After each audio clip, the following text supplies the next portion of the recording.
Sermão do Monte, capítulo 33, parte 2. O jejum. Tenho observado certas indicações que mostram que esse é um assunto que gradualmente começa a ser outra vez considerado entre os evangélicos. Numa época como a nossa, em que homens e mulheres estão começando a considerar com uma nova seriedade a época e o dia em que estamos vivendo, e quando muitos estão começando a aguardar o reavivamento e o despertamento espirituais, essa questão do jejum se tem tornado mais e mais importante. Muito provavelmente você descobrirá que, gradativamente, a questão do jejum irá sendo colocada em maior evidência, e por essa razão é recomendável que estudemos juntos a questão. Inteiramente à parte desse fato, entretanto, esse tema figura no Sermão do Monte, e não nos assiste qualquer direito de escolher o que queremos e o que não queremos aceitar nas Escrituras Sagradas. É imprescindível que aceitemos o Sermão do Monte tal qual ele é. E nesta passagem a questão do jejum se impõe diante de nós. Por conseguinte, cumpre-nos considerá-la. Nesta altura de seu sermão, nosso Senhor estava primariamente interessado por um único aspecto desse tema do jejum, a saber, a tendência de nos ocuparmos dessas diversas práticas religiosas com o único objetivo de sermos vistos pelos homens. Ele se preocupava com essa nossa tendência para o exibicionismo e, por conseguinte, isso é algo que temos de levar em conta. Porém, sinto que, em face da negligência a que esse tema tem sido relegado, também nos é justo e proveitoso considerá-lo de maneira mais geral, antes de atingirmos o ponto particularmente enfatizado por nosso Senhor. Abordaremos a questão da maneira que se segue.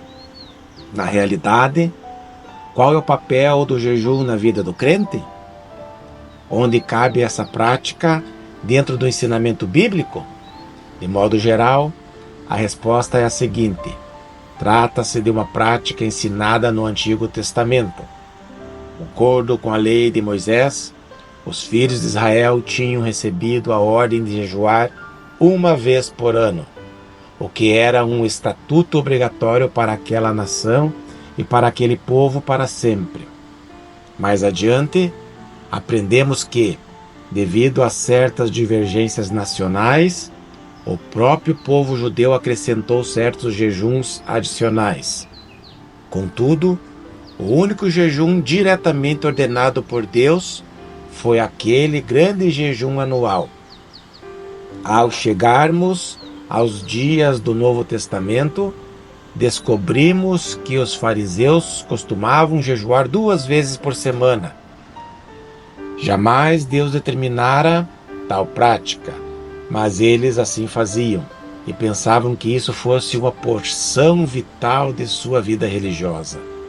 A tendência de certas pessoas religiosas sempre será ir além daquilo que está escrito na Bíblia. E essa era a posição dos fariseus. Quando examinamos o ensino do Senhor Jesus, descobrimos que, embora ele nunca tivesse ensinado diretamente que alguém jejuasse, sem dúvida, ele ensinava indiretamente essa prática. Em Mateus 9, lemos que a Jesus dirigiram uma pergunta específica acerca do jejum. Perguntaram-lhe: por que jejuamos nós e os fariseus, muitas vezes, e teus discípulos não jejuam? Respondeu-lhes Jesus: podem acaso estar tristes os convidados para o casamento enquanto o noivo está com eles?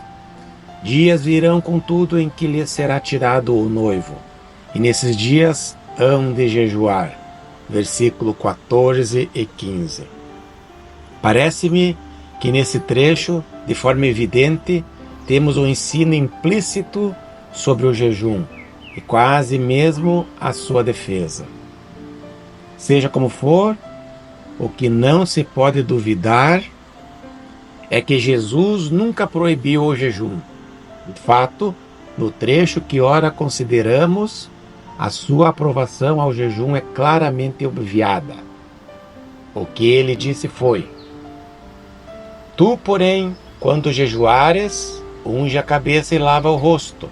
Mateus capítulo 6, versículo 17.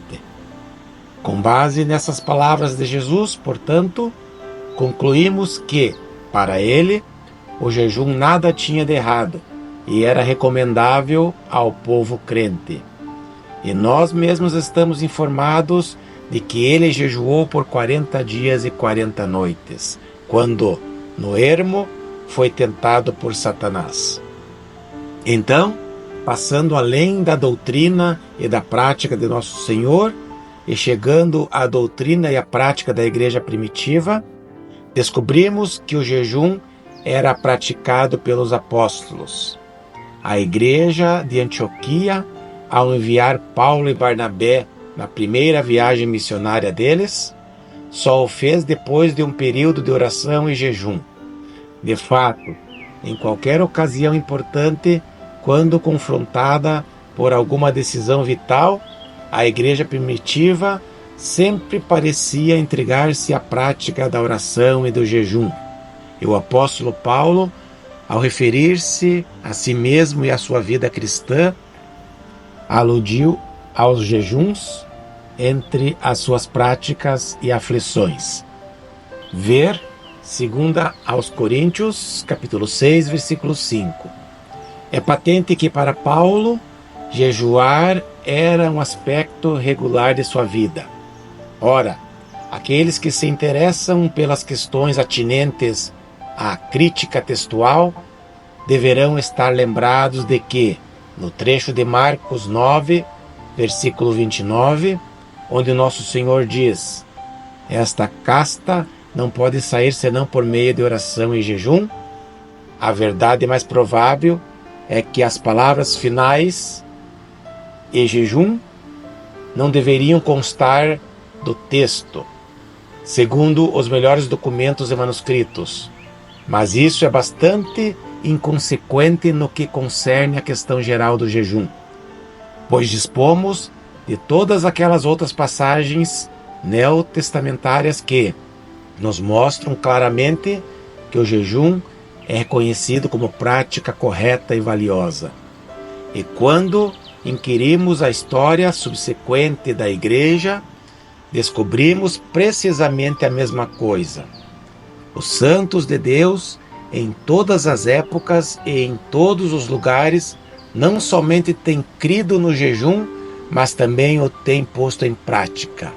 Isso ocorreu entre os reformadores protestantes e, sem dúvida, foi observado também na vida dos irmãos Wesley e na vida de George Whitefield. Admito que eles tendiam por jejuar muito mais antes do que depois de se terem convertido. Não obstante, continuaram jejuando após se haverem convertido. E os que estão familiarizados com a vida do grande crente chinês, pastor Hesse, da China, devem estar lembrados de como o pastor Hesse, defrontado por algum problema novo e excepcionalmente difícil, invariavelmente observava um período de jejum e oração. O povo de Deus sempre sentiu que o jejum não somente é uma prática correta, mas também que ela se reveste de imenso valor quanto aos seus efeitos sob determinadas circunstâncias. Portanto, se esse é o pano de fundo histórico, aproximemo-nos um pouco mais diretamente da questão a fim de sondá-la.